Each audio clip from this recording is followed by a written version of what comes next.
Amis de la plèbe et d'ailleurs, bonne année et par avant joyeuse Pâques. Y a-t-il un temps pour souffler, se divertir, comme aime à le dire le mal nommé grand public, pour justifier la vision d'un film sans objet en période de dinde ou de galette? Peut-être, mais pas vous, pas nous, spectateurs citoyens.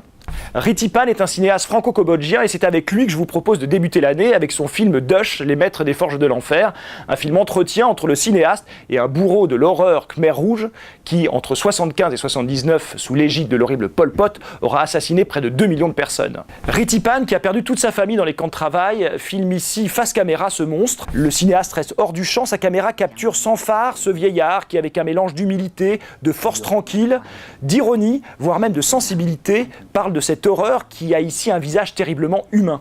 La parole a ici un sens, parce qu'elle prend corps, c'est peut-être la seule manière de montrer l'immontrable sans tomber dans les pièges de la théâtralité. Parce que créer de la fiction sur les cendres de l'histoire n'a jamais rien pu édifier, sinon un papier peint plus ou moins décoratif, donc suspect.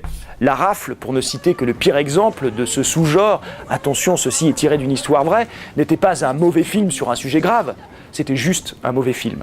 Claude Lanzmann a édifié le monument Shoah pour traduire l'horreur nazie. Dans un même geste puissant et intelligent, Ritipan crée son propre corpus pour témoigner de l'horreur Khmer Rouge. J'étais sans famille, j'étais sans nom, j'étais sans visage, ainsi je suis resté vivant car je n'étais rien, écrit Ritipan dans un ouvrage à paraître en marge du film L'élimination. Spectateurs citoyens, en 2012, on continue d'aller vraiment au cinéma.